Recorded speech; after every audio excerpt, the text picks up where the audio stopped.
On today's Patriot Nation podcast, it is just me and Keagan today. No Spags. He's on vacation playing some golf. We are going to talk about Julian Edelman, of course, and we will be doing a live 7-round mock draft. It's going to be a heck of a show, so buckle up and cue the music. All right, Keagan, here we go, man. This is your first show, just me and you. I mean, I don't know. We were talking about, it's funny, Julian Edelman's retired. We were talking about Wally Pipp the other day. I mean, I've heard a lot of Wally Pipp stuff. Spags, if you're out there, buddy, I don't know. I mean, second chair. Maybe I make a good impression, strong impression. Spag's going to be out on the streets. Who knows? No, but that lucky guy is out on vacation. Although you just got back from vacation, you had one hell of a weekend, sir. Yeah, hell of a week. I'm a UMass student, so senior year, had to go see the boys play in Pittsburgh in the Frozen Four. They won the whole thing. Was able to see those two games. Went to the Pro Football Hall of Fame. Went to an Indians game. It was a fun weekend, but we're back to reality, back to the draft, and trying to pump out some content for the folks. That's it. Trying to inform. That's what we're here for. Hey, listen, we did a 1-round mock draft earlier this afternoon. Now we're doing a 7-round mock draft. But before we get into that, we have to talk about Julian Edelman. Jules obviously announced his retirement. Came as, I don't want to say it came as a shock, because it really didn't come as a shock. I kind of didn't want to believe that it was coming. But, obviously ends up retiring because of a knee injury. And what's crazy is that the knee injury dates back to when he was in college playing against Kentucky. And you're like, wait, what? Like college? Like, you mean 2008? Yeah, like 2008 is when he first suffered this injury. And he's just been basically just playing through it with like some cartilage in his knee, like at an NFL level. Okay, no big deal. So it's like, it's just kind of unbelievable to think about. And one of the all-time greats that have ever played for the Patriots. And I think, and I'll let you kind of talk about it, but it's interesting because Spags was saying he's one of his favorite players ever. You guys are on the younger side. So like this guy was like your guy when you were growing up. I mean, he got drafted. What were you doing in 2009? Were you still in diapers in 2009? Yeah, like, what the hell? Like 2009, I think I was in 4th grade in 2009. It's unbelievable. Yeah, it's we talked about it. Bernd had us all write a little bit of something for the website, just kind of to tell our favorite Edelman story or whatever. And I went with the more personal route of, when I was coming up and started to really get into football, like 2009, 10, the Patriots were already the supervillains of the NFL. Yeah. No one liked the Patriots. So when I was getting into it, it was like everybody hates all these guys. Like, what is there to like about them? Brady's married to a supermodel. Belichick's this evil ogre. But then here's this kid with long hair who runs around with his hair on fire, and he gave the young kids in my generation an underdog to root for, and everybody likes to root for an underdog, and he was that guy for us. So it was, as a young kid, it was Teddy Bruschi, because all the had the stroke, came back and played a few more years, and I always thought that was cool. And then once he was gone, 1 year later, here comes Edelman, and he's been there ever since I can remember. So definitely growing up, the first jersey I ever bought myself in high school, when I got my debit card and I was like, oh, I got to buy a jersey. It was Julian Edelman jersey, still have it.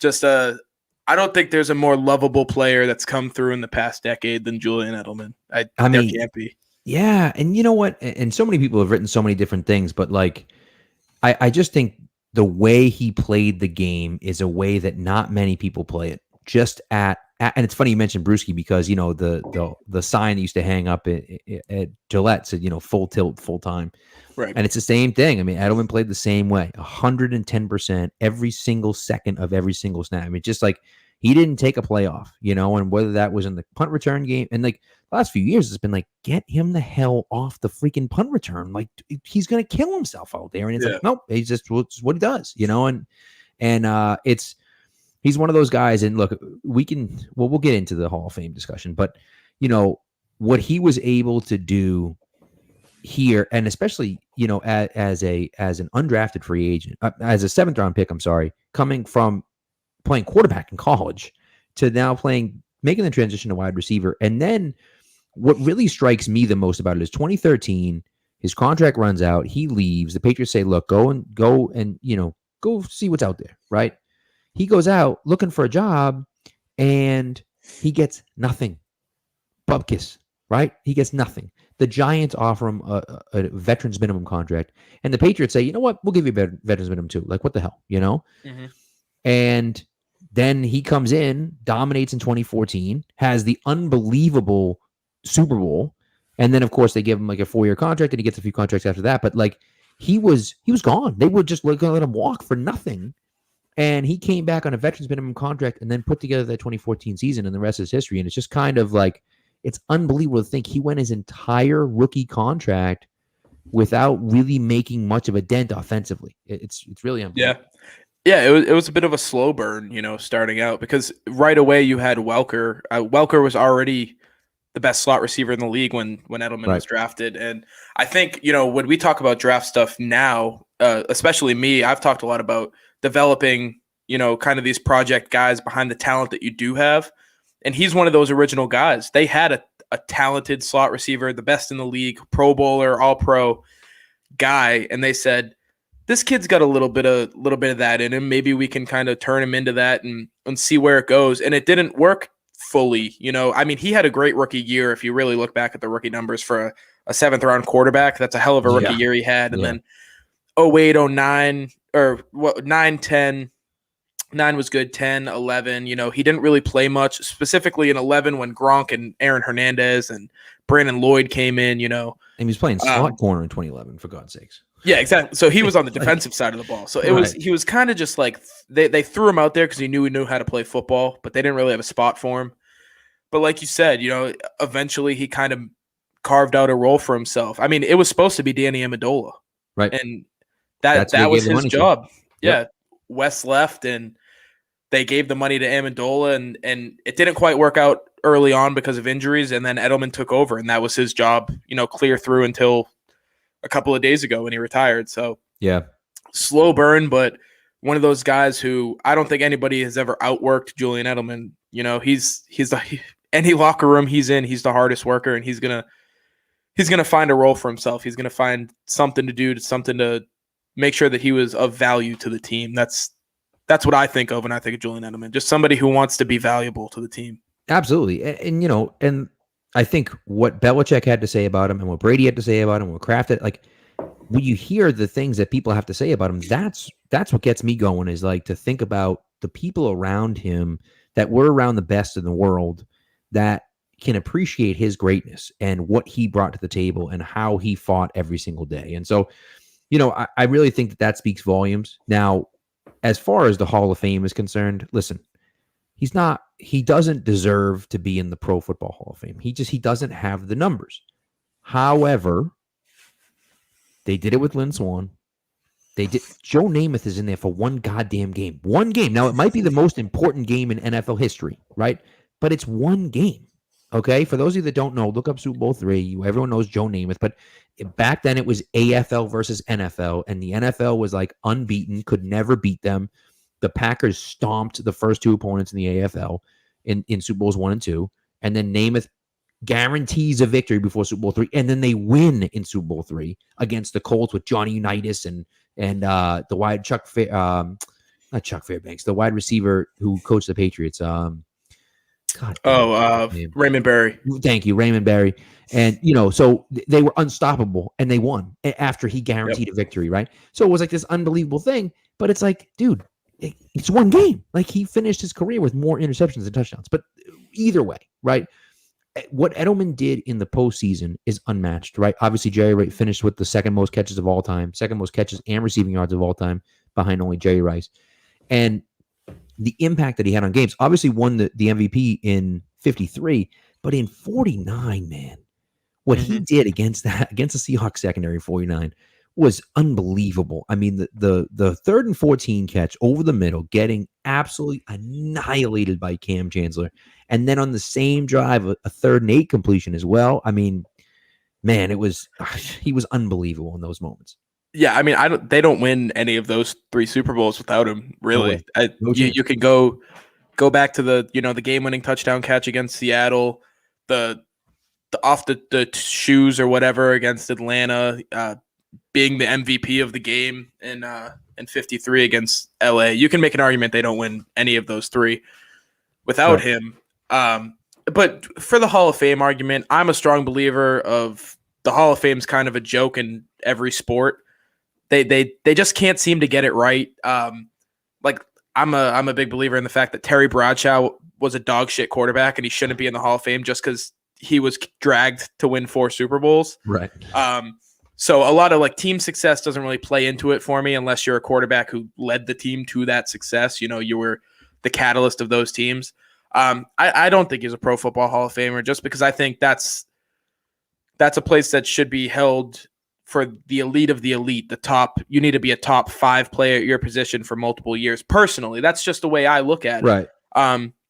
And they have gotten it wrong before, so who knows if they, go ahead and throw him in because of the postseason success. But I don't think it's a knock on him at all to say that he's a first ballot Patriots Hall of Famer.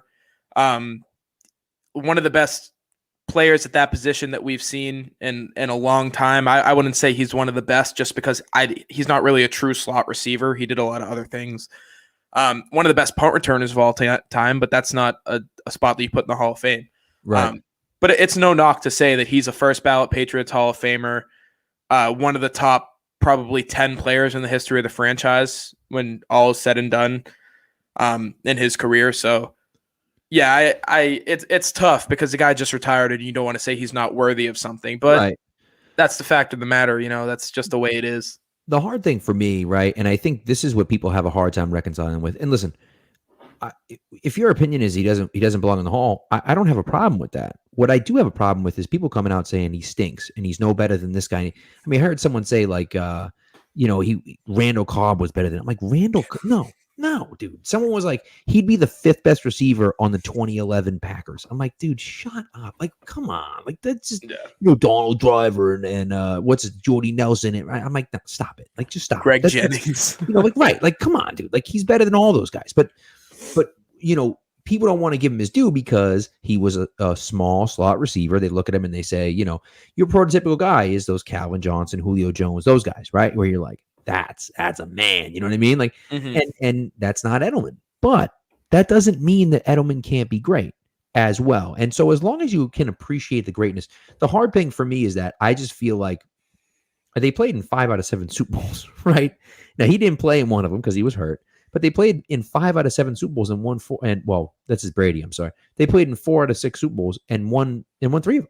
Right? Yep. Like he was in the Super Bowl every year, making huge plays every single year with the team. You know what I mean? So that's where it gets difficult for me. Where it's like you want to talk about that run. The Patriots go on that run and win 3 out of 5. You say, okay, they win 3 out of 5 Super Bowls. They don't get, like you said, they don't win any of those without him. And you can say that about some other guys too. You can say, oh, they probably don't win without Gronk, except Gronk wasn't there in 2016. And you could say, and Gronk was a shell of himself in 2018, if we're being honest. Like they didn't get to the Super Bowl because of Gronk, right? I mean, he certainly helped them in the Super Bowl and in the AFC Championship game, but like he didn't get them to that point at all. Like he did nothing really the whole regular season.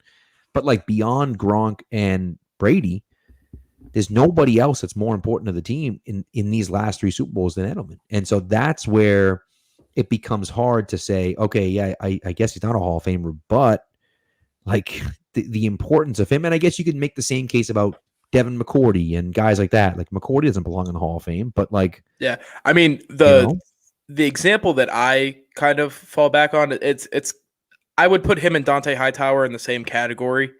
Yeah. He has the longevity over Hightower right now, but who knows how much longer Hightower goes. But both of them have won 3 Super Bowls. Hightower, just as much as Edelman, has made plays to keep them in those games and win those games. Same kind of situation where Edelman should have made a couple of Pro Bowls. It's, the Pro Bowl argument's stupid. It shouldn't be used at all. Hightower's made a couple of them. Neither one of them have been top 5 at their position throughout their career. Just a lot of those things, there are a lot of parallels between those two. So I would put them in the same category. And a lot of people, if you ask them, I don't think anybody would say Dante Hightower is a Pro Football Hall of Famer. Like no one would argue that. Right. So if you look at it from that perspective, I think a lot of us just have love for Edelman because he's been here for so long and he's been he's Brady's, man crush or whatever. They had that relationship that everybody loved. So it's more of a want him to be in that conversation more than you actually believe that he is.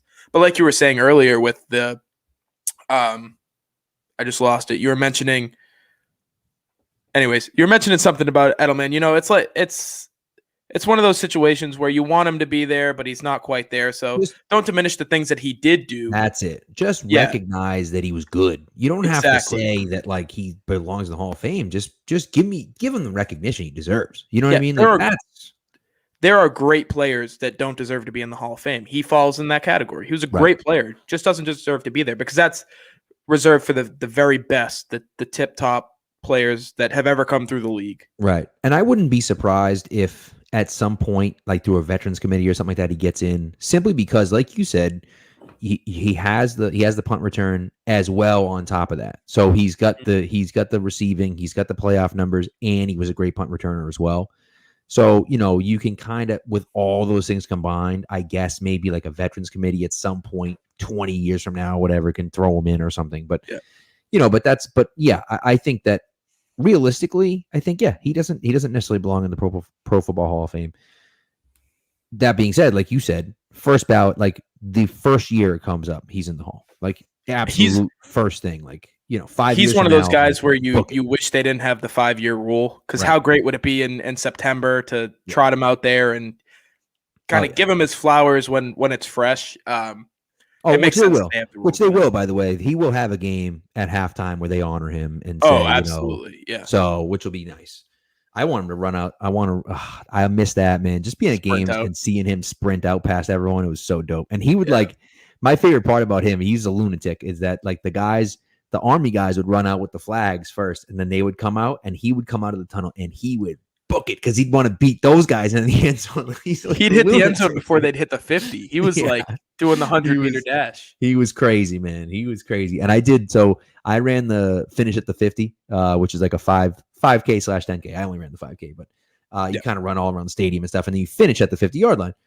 And so I came out onto the field. So you finish, obviously, you come out at the end zone and you run to the 50-yard line. And I sprint. Bro, I tell you, I was dead. Like I was dead. And I was like, I'm pulling Edelman, dude. And I got onto the field. I like ran to the tunnel and I just booked it straight through. And I gave like a huge fist pump as I went through. Like it was awesome. And nobody had any idea what I was doing. But I was like, it doesn't matter. It's for me. Like this is great, So that was my little Edelman moment. So but anyways, it's man, great player. And it's sad to see him go, but at the same time, like, and we're going to get into a 7-round mock draft. I don't think it really changes too much about their plans because I didn't really anticipate him playing this year anyways, No, and if he did, When we've been doing a ton of stuff at Pat's Pulpit, with kind of previewing mock drafts, all this stuff, draft profiles, everything like that. And me and Spags have started something new this week, a top 50 big board. And when we've been writing our why the Patriots, why are they a fit? We've got a couple of receivers in there, and I keep writing, now with Julian Edelman retired, and I'm like, that doesn't really change much because if it were 2 weeks ago, I would have written, nobody knows what's going to go on with Julian Edelman, so you can't count on it, Correct. So nothing's really changed. Maybe for some people who were holding out hope. I mean, I was one of those guys who was holding out hope that he would get a better final game, maybe come back the last half of the season and try to make a push for the playoffs, or who knows what we'll be in 6 or so months. But I was I don't think. Go ahead. What was that? I'm sorry. No, go ahead. I'm sorry. No, I was just gonna say I just don't think it changes much. Nothing has changed today than the point of view we were looking at probably 3-4 days ago. No, I don't think anything's changed. Right. So I, as everyone else, was confused when they cut him, and I was like, wait, what? Why cut him, right? And so I assume, if you're listening to this, I assume you already know, but he can now collect up to $2 million based on the CBA because he was waived because of a failed physical. So he can say that he retired because of an injury, and so then he can collect benefits. But that can only happen if he gets cut because of a failed physical. So that's the reason why they terminated his contract. And so then I was like, okay, now it makes sense, because I was like, what the hell are they doing? That doesn't, Yeah. So luckily, when I saw that, I I gave myself, I was like, I'm going to give myself 24 hours before I say anything stupid, like ripping Right. the Patriots. Because Right. I remember Dante Stallworth told a story about when he broke his ankle in his last game, I think like 09 when they signed him for a week or whatever it was. And he broke his ankle scoring a touchdown. And Belichick said, don't tell me you broke your ankle. I'm going to cut you. And then you're going to go fail your physical. And then you're going to get the injury settlement. Right. Like, they were going to cut him anyways, but they did him a solid by saying, go ahead and fail your physical. And then you're going to get this $2 million. Because if not, I'm going to cut you before you have your physical for the week, and then you're done. You don't get the money. So it's something that they've done before, and they made sure to do for him. Yeah. And like you saw, I think about 10 seconds after the transaction wire came out, he posted the video saying he was retiring. Like, it was well coordinated. They know what they're doing. No, it was done. It was definitely done with them knowing what was going on. So yeah. All right. So we're gonna do a live 7-round mock draft. So anyone that's watching right now, we got about 20 people in the room right now. So anyone's watching right now, feel free to follow along. You can kind of give us some suggestions as to who you think we should take. We're gonna do this on PFN, Pro Football Network.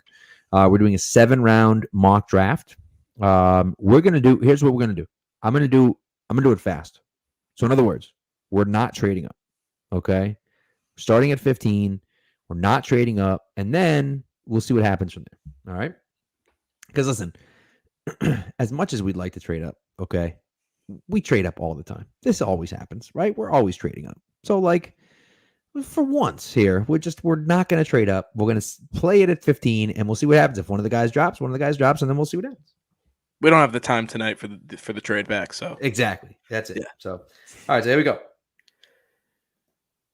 Oh, my little thing isn't working. Hold on.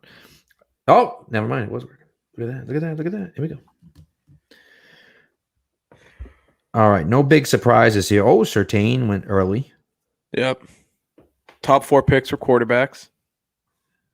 Yep. Elijah Vera Tucker. All right. So now we got a few trade offers. Okay. So we're at 15 and we can take a look. So we can kind of ignore these and take a look. But so we have 26, 59, and Cleveland's second next year. Not bad. That is a delicious offer. Not bad at all. The Broncos offering 40, 71, their second, third, and fourth next year. My God, dude, they're just throwing a million picks at us, huh? Okay. And then lastly, the Bears for 20 and 52. That's pretty nice too. Yeah, that's pretty sweet. So, all right. So let's take a look at who's on the board, though. I wish we could get. Oh, there we go. Like, I wish I could get rid of this thing. There we go. All right. So can I just ignore this somehow? Maybe not. Do I have to accept it before I do? Oh, no. Okay. Yeah, just click out of it. Good. So Mac Jones is on the board. Micah Parsons is on the board. JOK is on the board. Aziz Ojulari, Christian Barmore. I mean, blah, blah. So beyond that, nobody else really. So I think a trade back, unless you think Mac Jones is the guy. Mac Jones isn't the guy. Never has been, never will be. Okay. No, a trade backs. So the only realistic options I would think about here are J.C. Horn, one of the top 3 tackles, which I don't know if Darrisaw's up there, but I think it's still a little bit of a reach at 15. Darrisaw went 13. Yeah, and then one of the receivers. So all 3 of those guys are gone. So you kind of have to trade out here. They made your decision for you. Okay. So there you go. So let's trade out. So do you want to take, so the question is, do you want to take 26, 59 and a second next year, or do you want to take 20 and 52? I think you kind of have to take the first one, right? Yeah. I mean, recoup as much value as possible. You're only dropping 6 spots. You're only dropping 6 extra spots and 6 extra spots in the first round, 7 extra spots in the second round, but then you're picking another an extra second next year. I think that outweighs it, right? So, all right, let's do that. Although, I mean, would you? Yeah, I guess if you traded 26 for 20, would a second round pick next year be enough to go from 26 to 20? Probably. I like this scenario because you're kind of letting other people make your decision for you a little bit. Yeah. That extra 6 spots, the guys that are going to be gone, you're really going to have a good idea of the value that's left. 20, I've said it 1,000 times in this during our live mock drafts.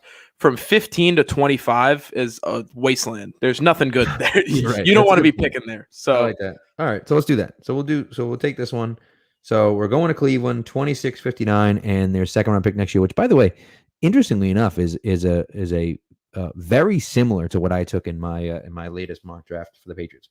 All right, so here's our at 26. We have two offers again. We have the Rams offering everything. They don't have any first round picks to offer, so they can't do that.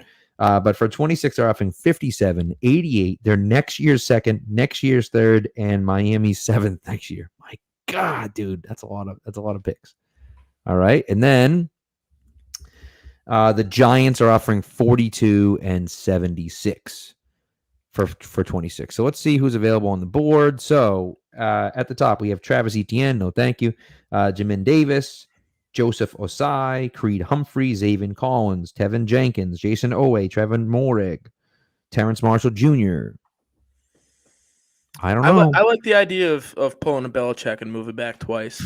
I think the value in this draft. Pissed. Yeah, people are going to be in real life. People would be pissed, but I think the value of this draft comes on day 2. Like the if you're not in the top 10, that's where the real value comes. So I think if you move back, what do we have? 4 or 5 picks on day 2 now? If we accept one of those trade offers, we'd have a bunch. So right now we're at. So we have 26. Obviously, we have 46, 59, 96. And so if we accept one of those trade offers and we move back, we pick up 2 more in the second in day 2. So yeah, so 5 picks in the second round. I like that idea. Okay. So let's do it. So we'll take you want oh my God, dude, are we taking the Rams pick? So ridiculous. I think you go with the second one just so you're not jumping back so far. Right. So we'll go back just to 42, and then we have 42 and 76, and then we also have 46 as well. Right. So we have 42 and 46. Yeah, you're building a bridge from that 46 and 96 pick that you have. So oh my I like God, that. People are so mad right now. So mad. No one's even commenting. They're so pissed. They're just like, screw these guys. All right. Okay. So we have another 2 more trade offers in case we want to trade back again. So the Vikings have offered 78, their second and fourth next year for 42. And the Browns again have offered 89, 91, 110 in the third. I mean, this is just stupid. I mean, I'm sorry. We can't. Let's make a pick before we just trade all the way out of the draft. So we have Jason Owe, who I think is a great value here at 42. Jason Owe, Afitu Melifonwu, Obi's brother, Alex Leatherwood from Alabama, Pat Fryermuth. If in case we want another tight end, we can run 0-5. 0-5. Levi Onwuzurike. Yes, Baron Browning is there. Oh boy. I was waiting for you to get to him. Let me tell you right now, that's the pick. And if things unfold this way, come the end of the month, that's who they're picking because Baron Browning is a stud athlete. And this could be the pick at 26. No, exactly. Like I saw Davis up there and I got a little bit giddy, but if you're moving back to 42 and you're getting a guy that's a better athlete and has more experience in multiple spots, like you can't beat that. Yeah. Unbelievable. So all right, so we're going Baron Browning at 42. Love it. Yeah. Great pick. Oh, my boy went 45 right before we're gonna. Not that we're gonna take another linebacker, but Nick Bolton. Take 2 linebackers at like 4 spots apart. Let's like they did with tight ends last year. So the Vikings again. Vikings really want to get up, man. They are at 78. They're offering 78, 119 in minutes in their second round pick next year. No, thank you is what we're gonna say to that. I assume, right?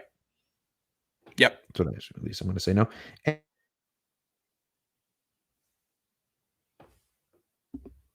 I think Pat left. I think Pat's gone. Wanted nothing to do with this live stream, so we're going to try to get him back. Just give us a couple minutes and we will be right back.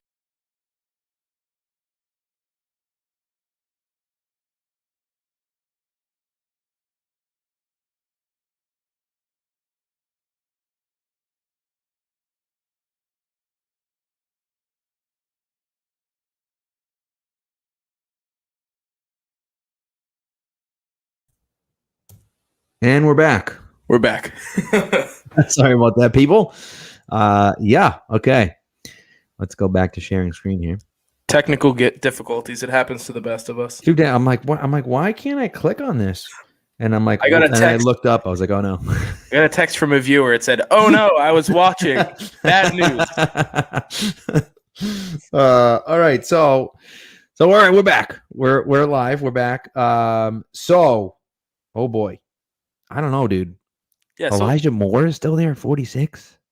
I think let's hit the offense tab. Let's look at the receivers. Just kind of see where we're at in terms of the grand scheme of things. So receivers, I think we have the Moore brothers. Yeah. We have Diami Brown, Amon-Ra St. Brown, Amari Rogers, Nico Collins, Dwayne Eskridge, Tylen Wallace, so on and so on and so on. So I think we're gonna be a little bit apart on this. I know you like Elijah Moore, and I like Elijah Moore as well. I think the better value is with Amon-Ra St. Brown. I mean, everybody knows that's my guy. Right. I think he fits a little bit better in terms of the slot role in New England because you need a guy who knows how to read a defense, first of all, and I don't think Elijah Moore does. He was a hey, here's your route, go run it. We're gonna throw you the ball guy. Right. At Ole Miss. Amon-Ra St. Brown knows how to read a defense. He plays extremely well against zone defenses and has a little bit more of that toughness factor. Not as good of an athlete, obviously, but he's a guy who's going to get the ball and he's going to fight for extra yards. Great at the point of attack. I'm super high on him, but I'll leave this one to you. I'll let you make the decision. So the Sun God is your guy. So, but the question is now, can we wait for the Sun God? Exactly. So I would not pick him here. Right. I do like, if we go back to defense, if you look at the edge rushers, Carlos Basham, I am very high on. He is a run stuffing 5 technique. Just impossible to stop against a run. Interesting. So could he play, because we assume they're going to be playing a 3-4. Could he play the 3-4? Right? That's what you're saying. Yeah, so he's a 3-4. Like if you've got a 5 tech on one side, he's like a 3-4 D end essentially. Yeah, exactly. If you've got him playing 5 tech on one side, and then like Matt Judon is a stand-up 6, right? And then if you can somehow get Chase Winovich to play a will linebacker spot, which is tough because you're kind of taking away that pass rush centric playing style, right? I think that's his best spot. Golly. Like in this scenario, but it's tough. Well, now Jason Owe is there too. See, the problem. This is the problem, right? I like Jason Owe. His pro day was stupid. I mean, just stupid. The problem is that a guy like that doesn't really fit with the Patriots. He's not. He is a one down guy. And that's just that's not what the Patriots want, especially in the second round. That's not what they're drafting. Yeah, he's 3rd and long. That's when you can play him, and you cannot play him at any other point, which is, I don't even think he's an option. There are guys who, even though they're good football players, won't make a team's board. I would be willing to bet a lot of money he's not on the Patriots board. Yeah. Yeah. All right, so let's go bash him here because I like the idea of that. We're going all defense. Like people are rioting in the streets right now. We traded back out of the. We traded back out of the first round. We've got Amon-Ra St. Brown on the back burner. See, there you go. All right. Okay, so here we go. So bash him at 49. And we're back on. Oh, look at that. We want to trade back. Ooh, trading back at just a few picks. I don't mind that. Green Bay's offering 62 and a 4th round pick next year for 59 and 242. What does too? Well, I like doing these because then the 7th rounders go away, and I'm like, all right, I don't have to worry about picking this. And then, excuse me. And then Jacksonville's offering us 65 and 145 for 59. I kind of like this trade from the Packers. Let's go ahead and do it. So let's do it. I like it. Pick up a 4th next year as well. And only cost us 3 spots. So, and then, it's just like the exact same trade is being offered to us by Jacksonville. Again, where I'm good. We're all set. Oh, wait a second. Uh-oh. It's gone. No. I'm on the defensive tab still. And guess who's second down from the top? It's my boy. It's your boy. I'll play this one, safe or smart. Yeah. He's not a fit. No, he isn't. You're right. He really isn't. I wish he was a fit, especially like if we didn't take Carlos Basham 2 seconds ago, I Right. would say, he's versatile as hell. He can play the 5 tech, so I would talk you into it, but I can't. We just took Basham. By the way, we're talking about Davion Nixon. For those of you Yeah. that haven't listened to anything that Keagan has said the entire offseason, his whoopee is Davion Nixon, and I don't blame you for that. And Amon-Ra St. Brown is still there, and so let's go ahead and do it before he gets taken by someone. Real quick, Yes.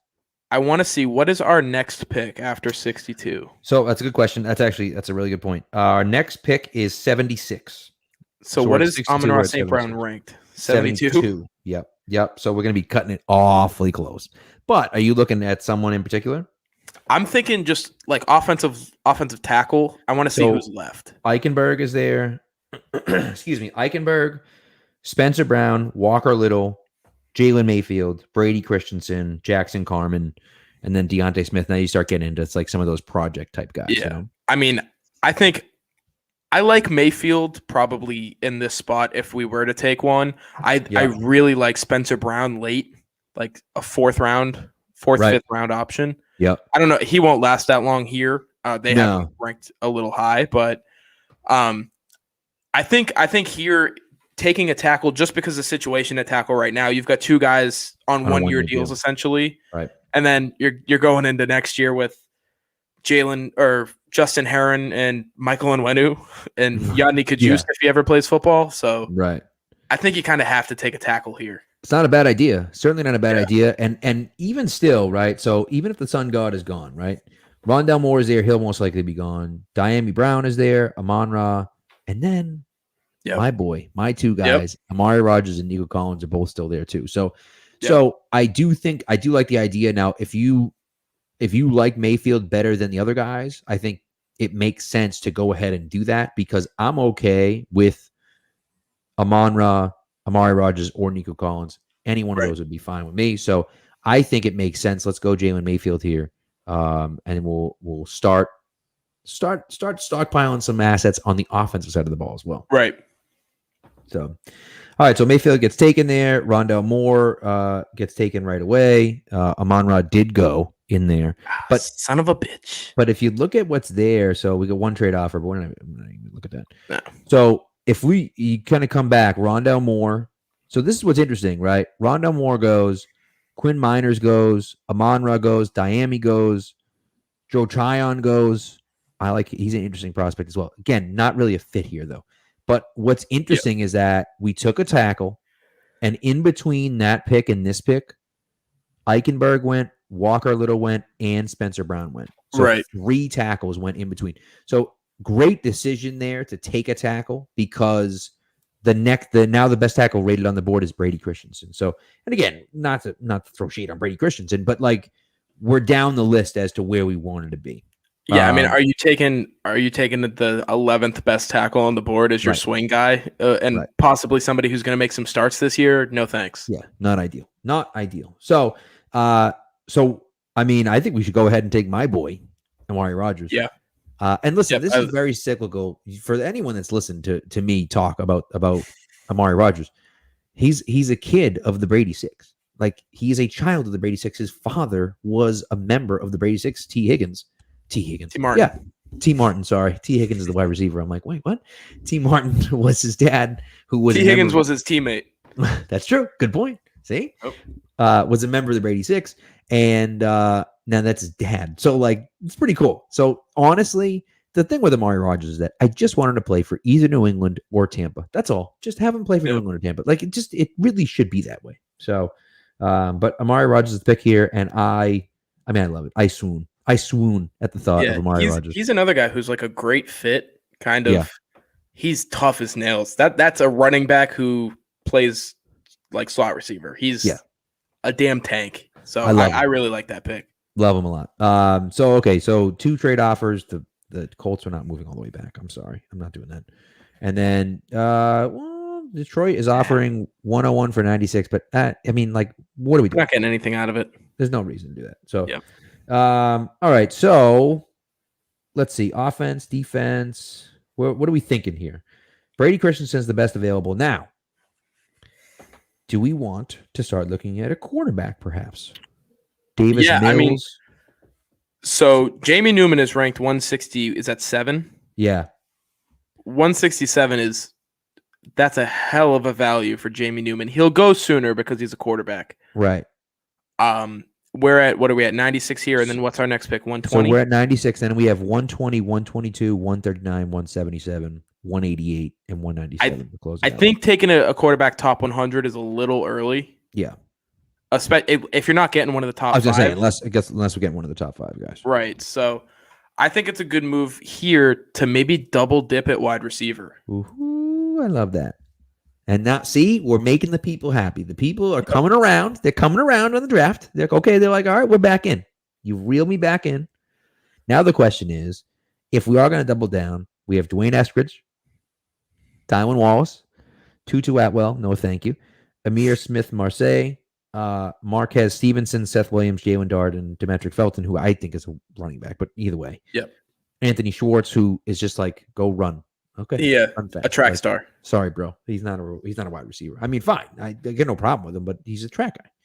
Yeah. Dwayne Eskridge, is that the guy you're looking at here? Or Yeah, I mean, so I think what he brings to the table, especially in this offense, is what if Nelson Aguilar doesn't, work out? right? That's Nelson Aguilar.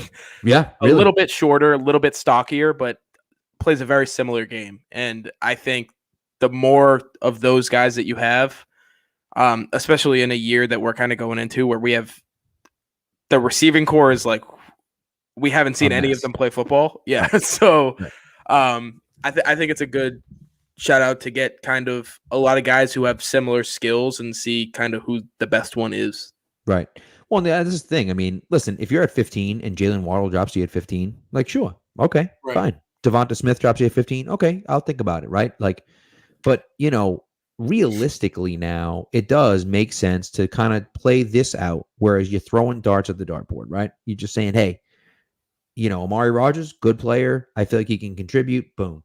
Dwayne Eskridge, good player, really fast. I feel like he can contribute. Boom. Let's see what happens, Yeah. So the way I look at it is in the slot, Jacoby Myers is probably going to be the primary guy this year now that Edelman's gone. Behind him, you have Amari Rogers. Yep. Kendrick Bourne's probably going to be the primary. I don't like putting labels on what they're going to be doing because no one knows. Right. But let's say Z, and a guy who's going to play mostly in like the short intermediate game and in the red zone. N'Keal Harry's right behind him. Yep. You have Aguilar on the outside who's going to play your vertical game. Put somebody behind him, and now you're too deep at all three positions. Right. That's something they haven't had in a long time. So exactly. Yep. With Eskridge, that's exactly what you're doing. You're going too deep at all three wide receiver spots. Love it. Love it. All right, so Eskridge is the pick, and we're going through. We are at 120. So let's take a look. Let's go back to the quarterbacks at 120. So we have Kyle Trask and we have Jamie Newman. Kyle Trask is interesting because, like, some people hate Kyle Trask. I don't know if you're one of those people that hates Kyle Trask. I am one of those people. And so I have no problem with that. Here's my thing, right? And this is, I've always been honest about this. I'm not a film guy. Like I watch some film, but I'm not a tape eater. Like some of you guys, like you go through it and you breaking things down, this and that. I'm a weirdo. You can say I'm just not like that. And that's okay. I wish I was like that, but I don't have the time. I literally do not have the time to do that. So like, it's a challenge for me. And so I just try to listen to people, and then it's like, okay, some people really like him. Some people hate him. Some people are like on the fence. And so, listen, I think Trask makes sense for the Patriots because he's a prototypical Patriots quarterback. Right. He doesn't move very well. He's kind of in the pocket, but he is a little cerebral. But I don't know if he can make the throws. I don't know if he has the arm strength to actually physically make the throws. Yeah. My problem with Trask is it's not just the fact that he's a statue. People say that about Mac Jones. This guy's a statue. He probably has the worst footwork out of any, top 4-round quarterback I've seen in like 3 or 4 years. Like it's bad. Yeah. And it's not just that, but he doesn't have the arm strength. Like you see a lot of these guys like Brock Osweiler who had no footwork, but the guy could throw the football a mile. Like that's not Trask. Yeah. So the redeeming qualities that you're getting out of him are he he can throw people open. He's pretty accurate, and he was good in the Florida system, but he was also there for 5 years. He was there for 3.5 years before he ever touched the field. Yeah, not great. So, like, if you want him to sit for 3.5 years and then try it out, like, that's all right. But I don't think that would ever be a spot that I would put him in. That's just I just don't think he's worth the project. Yeah, no, I agree with you. I agree with you. I think like Newman has kind of some of the similar. He's an athletic guy. Newman, he can run the ball. He's got pretty good footwork, and he's got the arm strength. His thing's just the accuracy and the consistency. But he also didn't play football for a year, and then they threw him out in the Senior Bowl, and he flashed, but he also looked like garbage during the game. So yeah, it's just it's one of those things. What did they look like after a year off? Trask looked better, but if you're having a guy play every day, I'd much rather take a shot on Jamie Newman, who's got the tools, and you can kind of work him into what you're doing. Then Trask is a shot in the dark. Agreed. Yeah, I mean Newman looked awful, and I've heard Mike. We love the two. Oh, me and Spags love the 2-for-1 podcast, 2-for-1 Drafts podcast with Austin Gale and Jeremy. I almost said Jeremy Renner, Mike Renner. But and he said he's like, I don't know how you could draft Newman before the 5th round. I think 4th or 5th round would be okay. Like I do. Like I think you could certainly wait till the 5th, but if you really feel like he's the guy that you want to bet on, I got no problem doing it in the 4th. I think then you're just splitting hairs at that point, right? It's like, okay, 4th, 5th, what difference does it make? Yeah. So, like, sorry to cut you off, but like if I'm Detroit and I've got Jared Goff right now starting, and then you're looking at a project guy, Newman doesn't make sense because that's not a guy that you want him learning behind because they don't play a similar game. He doesn't play a similar game to Newton, but it's a hell of a lot closer than anywhere else, Exactly. And I think it's probably the best scenario you could put him in as the end of the 3rd round or beginning of the 4th. Right. For this spot, I think New England's the best scenario for him just because he's not quite Cam Newton. You don't want to just be like, oh, he can kind of run and he's got a strong arm. He's Cam Newton, but he's got some of the similar traits and he can learn from him. And, all the leadership stuff that we've talked about a million times. It's a good spot for him. Agreed. By the way, in some non-NFL news, I'm getting some text messages over here. The White Sox had a perfect game going in the 9th inning, 1 out in the 9th, and he hit the guy, dude. Oh, that's tough. Oh my God, dude. Brutal. Anyways, he still got the no going? I from what I understand, I think so. It's not bad. He was 2 outs away and he hit the batter. Devastating is what I got. What's the score? Because it's probably 2-0. He's gonna let up a bomb right now and then not my God, could you not get the no-hitter, not even get a win. Like, that's tough. Somebody Red Sox pitcher got a no-hitter and lost. Because he like hit a guy or he walked a guy and then there was like a few like errors and pitch, they lost 1-0 or something stupid like that. Okay, we just did all that talking about quarterback, and I'm not taking a quarterback here because we're 2 picks away, and we have 2 picks almost back to back, 120, 122. I didn't even see my guy. And my dog, Tyler Shelvin. Oh yeah, on the board. Oh yeah, gotta do it at 120. Gotta take come on, dude. That guy, bro. You posted the RAS of him the other day. It's hysterical. It's hysterical. I mean, funny. It's so bad. It's unbelievably bad. Well, Brian Phillips pointed out he was like he had a horrible rating for height and then an elite rating for weight because he's like 358 pounds. The guy's huge. Yeah, he's a monster. He's an absolute. He's a Mini Cooper. He's he's the size of a Mini Cooper. He is. I would like they were looking for a guy to play the nose. This is the guy. Like, he's the guy. Aleem McNeil can do it as well. I think Aleem McNeil is probably going to go earlier because he has some of the. He's an athletic guy. He's not Vince Wilfork, but he has some of those Vince Wilfork-like traits. Tyler Shelvin is just a moose who's just in the middle. He's just going to eat up a ton of space. And, and in the 4th round at 120, when you're running that type of offense, like, Jesus Christ, sign me the hell up, dude. Yeah, and I wrote about him a couple months ago, and people were talking about the defensive tackles that they had on the roster already, and then they went and signed a bunch of guys. None of those guys are nose tackles. Not a single one. They've got Godchow plays like a 2-eye 3 tech. Lawrence Guy has never been a nose tackle, never will be. He's best suited in a 4-3 defense. That's why I thought they weren't going to re-sign him. Tyler Shelvin is a nose tackle. You throw that guy head on with the center, and you tell him, The A gaps, those belong to you. Don't F it up. That's pretty much what it is. Awesome. Yep. Love it. By the way, quick update here. Struck out the next batter. They're up 8-0. 1 out away. Oh, game over. Ground out to first. No, intact. Nice. One hits batsman away. I have no idea. Pitched for the White Sox. I'm not sure. Was it Giolito? Oh, Carlos Rodon. Carlos Rodon. There you go. Look at that. So no hitter, but not a perfect game. One hit batsman away from a perfect game. 99 miles an hour on his 110th pitch. Whew. What a beast. Okay. Got a cannon. Could you imagine if we did all that talking about it and then Jamie Newman got taken 121? But he didn't. I know, right? He didn't. So we're going Jamie Newman at 122. Although, well, I mean, we could wait theoretically, but we might as well not wait. We're at 139 as the next pick. Like, I've got no one else in my mind. Let's just take Newman. Let's just do it. I mean, Jesus Christ, we just talked about him. Imagine, let's not do that. All right, so Newman goes at 122. And then it's a good thing we did because Kyle Trask went the next few picks. Now, theoretically, could have still been Trask, but you never know, right? So we're at 139. We have no trade offers. And I mean, I don't know. I'm not sure what you want to do. Keagan Stearns, the top guy on the board. Yes. You like it? I've told the story on the podcast before when I was a guest. I played against him in high school, so I'm a little bit biased. I'm a little bit biased. He returned one of my punts for a touchdown. This guy is the most athletic human being I've ever seen in my life. Like, crazy athlete. And then, watching him throughout his college career, I wrote about him today and it'll be releasing tomorrow. A little bit about him. He is quintessential ball hawk center field. Throw him back there, and when you're playing like cover 4, he's the guy that you want playing strong safety next to Devin McCourty. Where he can play that deep third of the field, but also come down and lay a hit. I just think he's perfect for if you're gonna carry a 5th safety, which they're gonna keep the 4 that they've got on the roster. If you're gonna carry a 5th guy, it's got to be that robber type.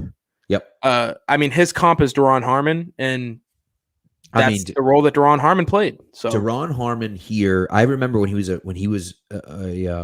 free agent, and I was talking to someone that knew the organization pretty well, and Felger Maz was sitting there saying, Daron Harmon sucks, let him walk and this and that, and the guy said, like, listen, like the organization, no, like he's like priority number 1 to bring back. Like he was very undervalued by the media here because his job was to GTFB, as Felger would say. Like, that's just stay back there. Don't let anyone behind you. You know what I mean? Like, just don't do that. I remember Seattle. Who the hell was the safety at Seattle? He gets smoked twice in Seattle. This is years ago, but he got smoked twice. Thomas. Who was it? Was it before Thomas? Was it like Jordan Babineau? No. It was it was Patriots safety, and he got smoked. I forget who the hell it was, but he got smoked. Was that like that 2012 game where they got smacked and Richard Sherman, the UMad bro? I think so. I can't remember who the hell it was, but I keep thinking about Steve Gregory. Yeah, no, it wasn't him. but I forget who it was. Either way, but the point was that like he gets beat once, and then he does exactly the same thing like 2 quarters later, and you're like, what the hell are you doing, buddy? Like, you already know he's gonna run by you, and you let him run by you again. Like, God damn it. Yeah. Like, and it's like that stuff that Belichick just cannot possibly, you just can't deal with that stuff, Yeah. Those guys always get a bad rap too, because they're the last line of defense on big plays. So they're the last guy you see on like a 40-yard bomb. You're like, oh, this guy sucks. But he's the one who made the saving tackle that the guy didn't score. So right. It's a lose-lose situation for those guys. But I love Keagan Stearns. Yeah. If he ends up in New England, I'm gonna have an in. I'm gonna be like, hey, remember when you returned that punt for me? And he's like, who are you again? I've got the huddle highlight ready so I can show him and be like, hey, look, that's me. Oh my goodness. That's great. All right, here we go. Keagan Stearns at 139. And here we go. I'm pretty sure we only have 2 picks left. Here we are at 177.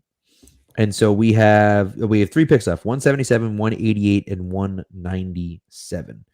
So a guy on here, and we've already taken 2 wide receivers. A guy on here that I like is Josh Palmer. I like him quite a bit. Benjamin St. Just, I like quite a bit. Corner out of Minnesota. Yep. big dude. I like him quite a bit. Maybe a little bit of a comp to Joe Williams, but I like Elijah Mitchell. Elijah Mitchell, bro, put on a show at his pro day. So he's a guy too that he didn't catch a ton of balls out of the backfield at Louisville. I'm sorry, at Louisiana, but Yep. I liked the speed is just ridiculous, and the quickness is great too. So I wouldn't necessarily be surprised if they went after a guy like him. So Elijah Mitchell's a guy that is on the board as well that I like. Ben Mason's there if I want to take a fullback, which we don't, but I mean, theoretically. Oh, I do. I won't make you take a fullback, but I do want to take a fullback. So we could also take a kicker. Oh God, please don't. I like St. Juste. I know you like Mitchell a little bit, but I think I like Kene Naganu. He's a running back out of Iowa State, I believe. He reminds me a lot of early Georgia Sony Michel. Not what Sony Michel has become, post knee injury and kind of like having trouble staying on the field. Ganu's got speed on speed on speed. He's a kick returner guy, and I think he can kind of develop into a pass catching role. And I think there are a couple other guys who can do that later on, like Puka Williams, who's just a straight up track star. Right. I like St. Juste a lot. I don't think you're getting anything out of Joe Williams right now, so why not take another shot? You're not, and I agree with you there. I mean, take a guy who's similar to him, similar build, big guy, and we keep addressing. It's funny because if you said to me, "What's the best?" What's the strongest part of the Patriots is their secondary, right? But now this is going to be the second pick that we've spent on the secondary, and I think it's completely well worth it. And again, look at what we've done here: linebacker, edge, tackle, wide receiver, D tackle, safety, corner. This is a Bill Belichick draft. This is a Patriots draft, drafting for defense, especially guys in. You've got what, like seven? They've got like 79 guys on the roster right now. Like they're chock full. Right. So on in terms of the guys that you're gonna be picking, you need depth, and you need depth kind of right away because a lot of these guys are going to make the team and you're going to be cutting a lot of veterans and stuff like that. So you need to make sure that all of your bases are covered. And that's why we're kind of taking one guy from each position during this draft. Right. I agree. So I'll be honest with you. I'm tempted to take Josh Bebe simply because of the 46.5-inch vertical. Yeah. I don't think he can play football very well, but 46.5-inch vertical is just stupid. But I don't know. I will tell you, I know you're going to be pissed at me. I like Riley Patterson from Memphis. I don't hate it. I don't hate it. Now, I think you could probably get him as an undrafted free agent, so you probably don't have to actually draft him. But they need a kicker. They need a kicker because the thing is, and I took Riley Patterson in my mock draft as the last pick, but you need a kicker just in the fact that Nick Folk is here, which is great, and I'm fine with Nick Folk, but they need another guy, right? And the kid, they need to set up for the future at the position. Who's the kid that got drafted in the second round a few years ago that they picked up, who couldn't kick the ball all of a sudden? Roberto Aguayo. That's it, Aguayo. Aguayo was the most accurate kicker in college football history, and then came to the pros and couldn't hit a field goal. So, who knows if he can turn that around? It doesn't seem like he's gonna, but anyways. So where are we going to go here on these last two picks? I love the idea of taking a running back in one of these last two picks. If your guy is Kenny Nkwonu, I'm fine with that because my guy's going anyway. So either one's fine. So you want to do that now and then take something else in the final pick, or you want to do something now and then take that in the final pick? Whatever you want to do. Yeah, let's go for it. Let's take him and then kind of see the best player available at the back end. All right. So final pick of the draft, pick 190. Well, final pick of the draft for the Patriots at least, pick 197. Apparently we don't have a 7th round pick. Do we not have a 7th round pick? That's interesting. 0 7th round pick. I think we got rid of it on one of the earlier trades. I think you're right. Oh, we did. You're right. We did. Yep. You're right. I remember because I made that comment about not having to draft someone in the 7th round. Look at this. It's come back. We're like, all right, this is good. This is good. We don't have to draft the guy here. All right, so we have Cameron Bynum from California, Tariq Thompson from San Diego State, Jaquan Graham from Texas, Trey Brown from Oklahoma, who That's not a bad pick. Trey Brown from Oklahoma. Jacoby Stevens from LSU. Richard LeCount, thank you, from Georgia. I'm looking at it like it looks like Count, but I'm like, Thomas Graham from Oregon. William Bradley King from Baylor. Riley Cole from South Alabama.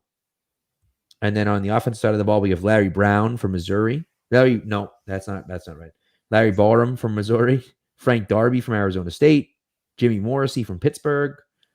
Amada Bebe, obviously the wide receiver from Illinois. Javian Hawkins, Felipe Franks, Cornell Powell, Robert Jones, Larry Roundtree, Tamarin Terry, Dan Moore, Jack Anderson, Alaric Jackson. Like, I don't know.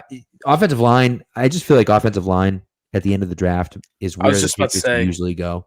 An interior guy. Let's look at the interior guys. So let's take a look. So offensive guard, we have Larry Borum from Missouri, Robert Jones from Middle Tennessee, Greg Elan from Mississippi State, Jack Anderson from Texas Tech, Sadarius Hutcherson from South Carolina, Tommy Kramer from Notre Dame, and then Jimmy Morrissey from Pittsburgh at center, Harry Kreider. These guys are like undraftable guys, I think.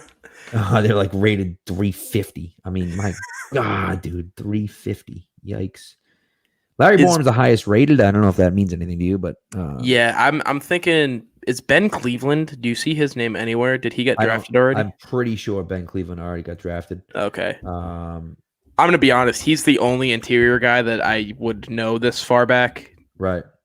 I mean, there's guys like we could even take a guy. I mean, that's listed as a tackle. Because some of these guys are listed at tackle and are never going to play tackle. Like Alaric Jackson? Yes. Yep. Exactly. College left tackle, ability and versatility, doesn't block with nasty attitude, must improve the strength of the base, like bends at the waist. But he started see, this is my thing. He started at Iowa for 3 years. Like, if you started Iowa for 3 years, how bad can you really be? Yeah, no, exactly. As an offensive lineman. I'll bet on a Big Ten offensive lineman every day of the week. Right. You know, it's like betting on a quarterback from, like, I wouldn't say quarterback because there's no good bets on quarterbacks, but like a receiver from the SEC. Like, it's a pretty damn good bet. Yeah. Those are good odds. So let's do that. So we'll do Alaric Jackson from Iowa. Because you're right. Or do you want to do Lionel Coleman from UMass? So I've actually talked about him a little bit. I think he's a perfect guy to change over to play guard at the next level. Yep. Even though he's got great size, like that's his thing, is that he's got great size, but he's an athlete. Yeah. And you know how much they love their athletes at guard. They don't really have that with Onwenu. So if God forbid one of them gets hurt, those guards, you're going to need kind of an athletic guy. Or you're going to want one. I completely forgot about Lionel Coleman. I like that pick. I think just in the spirit of the fact that UMass won the championship last national week. Champs, baby. You were there. Like, I feel like there's a nice real like cyclical thing. You know what I mean? It just lines up very nice. And I've got the inside scoop. The Patriots did meet with him twice. Look at that. See? Yeah, they met with him at his pro day. They met with him one other time. It was actually reported by our guy Justin M. From the Draft Network. So, yep. Look at that. If you're meeting with the guy twice, you got to like something about him. Agreed. I agree. So, all right. So here we go. So here's our draft. We traded back a few times here. So we had pick 15. We traded back 15. Traded out. Back all the way back to 26. And I think the deal was. Hold on. Do I have? For 42 and then 2 other like day 2 picks? Well, we had 26. I think we got 26, a second rounder, and then did we get 62 from them? I believe so. I don't know. No. Oh, it was 59. The problem is I traded away that pick. So anyways, whatever. Another trade, yeah. So we had 15, we traded back to 26, then we had 26, we traded back again and got 42 and 76. So the people were rioting. They were very upset. But then we saved ourselves. No more trades. We drafted Baron Browning at 42, the linebacker from Ohio State. Carlos Basham Jr., the edge from Wake Forest at 46. Jalen Mayfield, the offensive tackle at Michigan. Oh, I lied. We did trade back 3 spots, but we picked up an extra 4th round pick next year to move back a few spots and pick up Jalen Mayfield. Amari Rogers, the wide receiver from Clemson, at 76. Dwayne Eskridge, the wide receiver from Western Michigan, at 96. Tyler Shelvin, D tackle from LSU, at 120. Jamie Newman, quarterback from Georgia, at 122. Caden Stearns, safety from Texas, at 139. Benjamin St. Just, cornerback from Minnesota, at 177. Kene Ngannou, the running back from Iowa State, at 188. And Lionel Coleman, the offensive tackle from the University of Massachusetts Amherst, at 197. And just UMass. You don't have to say Amherst. No, people know. True. That's a good point. You have to say Lowell because no one knows that school. But that's very true. That's very true. Yeah. And we also picked up a second and a fourth round pick from next year, second round pick from Cleveland, and a fourth round pick from Green Bay. So overall, I'm pretty damn happy about how it ended up. Traded out, obviously. Most times we're looking to trade to kind of trade back, or to trade up, I should say, the majority of the time. But I think in this case, I like the idea of us doing that and trading back and getting the guys that we got. I thought really worked out well. So that's, again, it may not be the most popular draft we've ever done.